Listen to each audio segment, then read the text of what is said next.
Hi everyone, this is Pedro Fonseca, and today I'll be sharing a little bit of my experience in the SPAD 561 class.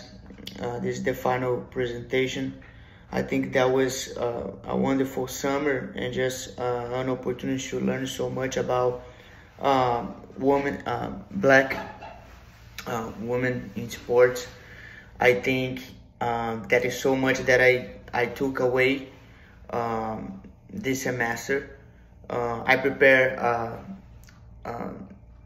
PowerPoint, but unfortunately I'm not very good with technology, so I wasn't able to have the PowerPoint and the video at the same time. But I'm gonna be reading from my bullet points in the PowerPoint here and just sharing a little bit of what I learned.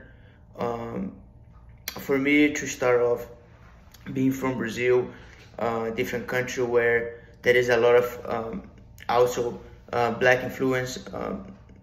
I think black athletes go through a lot in Brazil as well, especially women. They have to be 10 times, 100 times better than anybody else, and that's unfortunately something that's cultural and needs to change. But just to get started off, I think some of the takeaways I have in women's sports, it's sports are a microscope of society. So sports definitely shows a little bit of our society. So as you can see, like in the US, women doesn't have a lot of opportunity for jobs. In general, I think men have much more privilege. So you can see that in sports, how the double NBA, we have the examples of players who have to go play abroad because they just don't make not even close, not even 2% of the minimum that men make. And I think that was something that was really shocked for me because I had no idea of that. Also, the activism and the resistance typology in sports, I think so many times can be like misinterpreted, and that's something that I learned in this class. So many times we think that just because somebody stands for something and they're black, they are already being like an activist, but that's just not the reality of, especially because people has different ideologies and they stand for different things. A good example would be Colin Kaepernick and Muhammad Ali. Both of them stood for what they believe, but you can see it's a completely different reality. Muhammad Ali, when he stood for something, and in his story, like you can see that he pretty much, like, people want to put him in jail. He was in a situation where things were really complicated for him and he didn't even know how his life was going to look like. On the other hand, Colin Kaepernick, he did kneel in the national anthem and stood for for black culture and for everything that has been happening in this country. However, he already had a millionaire contract on his hands, and also you can see the influence that he had afterwards because of social media and everything. He had Nike opportunities and all of that.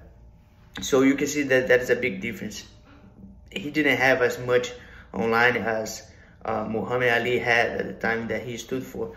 Also, there is religion implicates this, and also at that time you can see that he not believing in a religion that it's like the majority here in the US. You can see that he went through a lot of hard times because of it.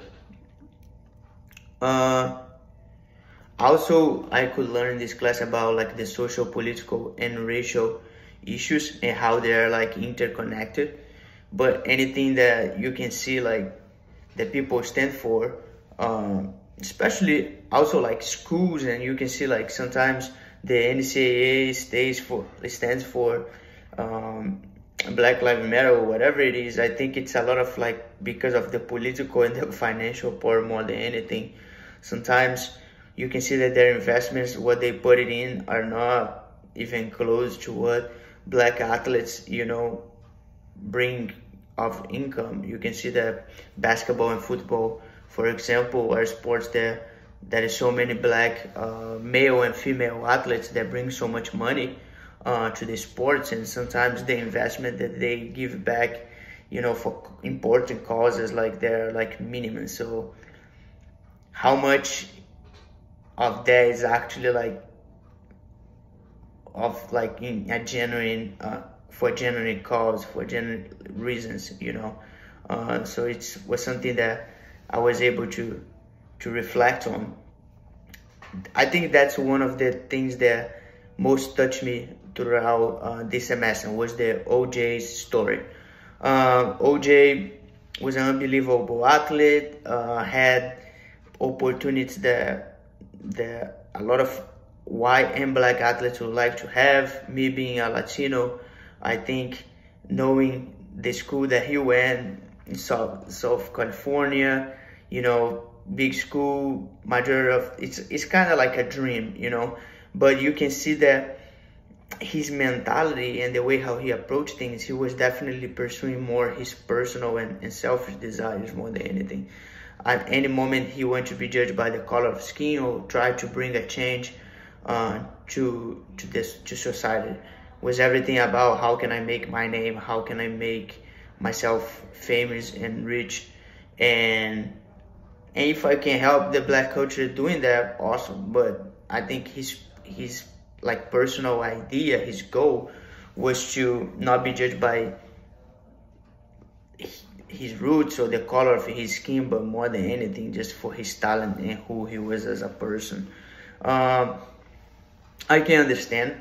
I understand that being a minority sometimes can be something a little bit overwhelmed, and you end up being in a kind of like protective way. But I believe to bring a change, big names like that needs to stand for that change, needs to lead that way. Another story that was really interesting for me was the Dream Team, the women's basketball in the Olympic Games, and how they had that pressure in their shoulders to perform and to win, and how things could be so much different if they hadn't won, and maybe the double NBA wouldn't be what it is now if they hadn't made history and really stood together. So I think it's a great example of athletes who came together and changed history forever. So I think that was something really powerful as well. And the last one, I think it's a takeaway, not just for me, but for everybody in this class, is just to educate myself.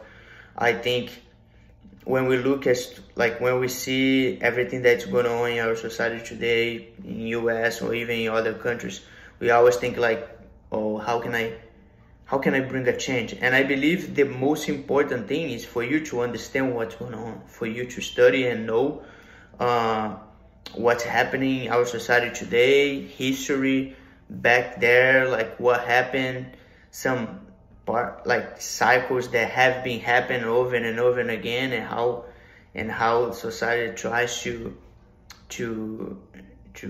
change like the idea and kind of like slow down the process of like becoming better, you know. And the white supremacy so many times try to kind of like not just to slow down, but like influence people to believe they alone they can be the change, but that's not true. You know, the only way to change is when bring people together, and even people who's not suffering by that problem, like necessarily being influenced by that problem right now, but no, for them to understand that they can help those and help to change society. I think that's what's going to bring the change. So I'm grateful I took this class. I hope that could be something that I can introduce and tell people about it for the future. Thank you.